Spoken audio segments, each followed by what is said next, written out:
In the summer of 1941, Germany invaded the Soviet Union to seize vital resources and to eliminate quote-unquote lesser races. Two of the most powerful countries in Europe were now at war. When it comes to fighting a war, it's important to give your soldiers proper equipment, such as food and water, proper clothing, and perhaps a weapon to fight with. In this video, I'll take a look at two infantry weapons, a German rifle and a Soviet rifle, both of which were used in 1941 during the invasion of the Soviet Union, or Operation Barbarossa.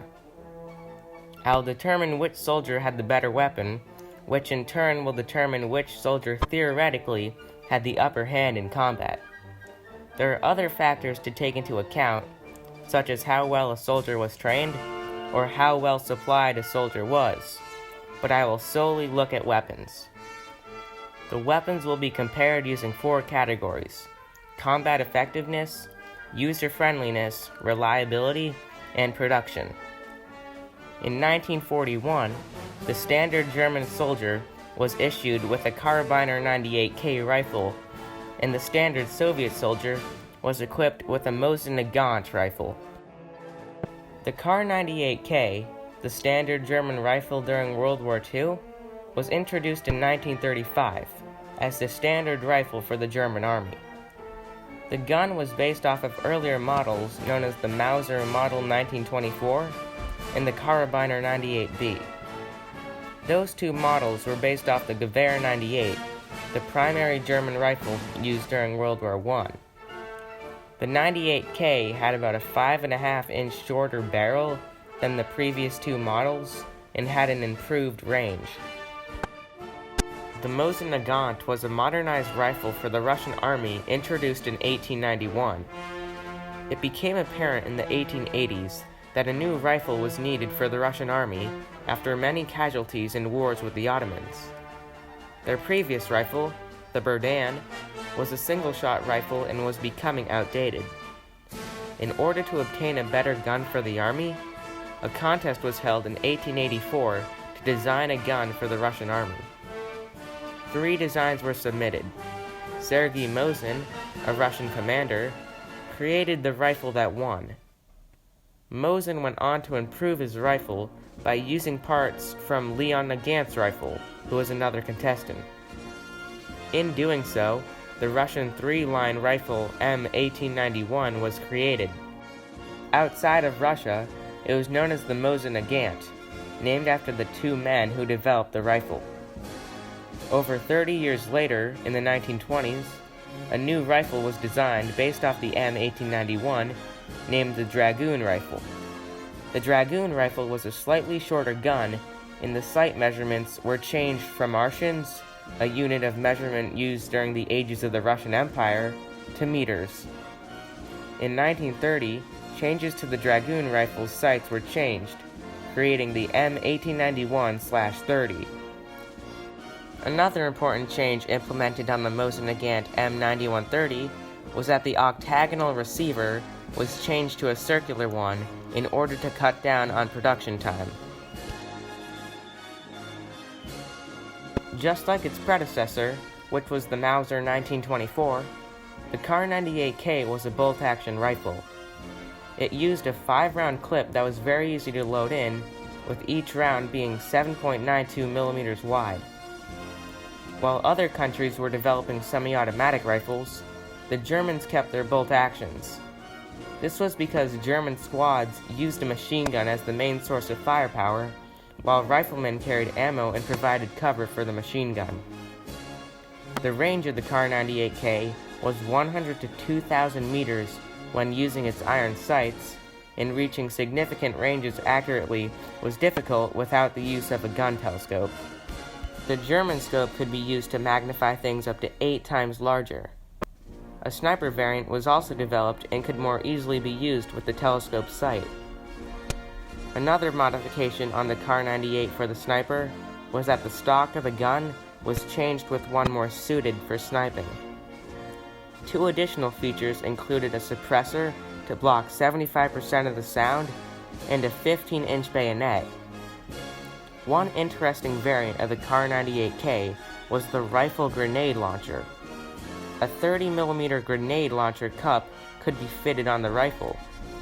The explosive projectile would detonate on impact and could be used effectively against infantry, fortifications, and lightly armored vehicles. As for the Russian mosin-nagant 9130, it was also a bolt-action rifle, just like many of the guns of the era. The gun used a 5-round clip, or it could be loaded with individual 7.62mm bullets. Its iron sights had a range of up to 2,000 meters and was commonly equipped with a 3.5 times magnifying scope. The scopes could be used to see enemies very clearly over 800 meters away. Because the Germans used a more powerful scope, they could theoretically snipe from farther away. Finally, a long 19.5-inch bayonet could be added to the mosin-nagant, which had a great range on it for close-quarters combat, but was awkward to use as it added another pound to the front of the gun. When it comes to fire rate for these bolt-action rifles, it depends on the quality of the bolt as well as how quickly the user could operate it. A trained soldier could fire around 15 rounds per minute or one shot every 4 seconds when operating the Kar 98K. Fire rate was more or less the same for the mosin-nagant, however its bolt was a little bit harder to operate. The mosin-nagant 9130 had a harder recoil than the Kar 98K, largely because of its smaller stock and higher muzzle velocity. Furthermore, the mosin-nagant 9130 was a big gun, weighing in at 8.8 pounds and 48.5 inches in length.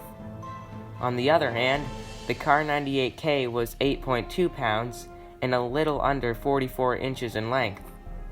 As I mentioned earlier, the mosin-nagant's bulkiness was further increased when using the 19.5-inch bayonet, which added 1 pound of weight to the front of the gun and increased the overall gun length to 68 inches, or well over 5 feet long. Finally, the simple design of the mosin-nagant allowed it to be easily distributed to the Soviet population and to new recruits to mobilize troops to fight off the Germans. New soldiers in the Red Army could easily learn how to use this gun and fight effectively with it in a short amount of time. One might argue that the simple design of the Russian mosin-nagant 9130 and the measures taken to cut down on production time made the gun inferior to other weapons of the time, but this was simply not the case. Measures taken to cut down on production time were not drastic enough to greatly affect performance. Both the Russian mosin-nagant 9130 and the German Kar 98K were very accurate and reliable firearms. The German production doctrine was to create great quality weapons rather than many okay weapons, which they did, as the Kar 98K was very reliable.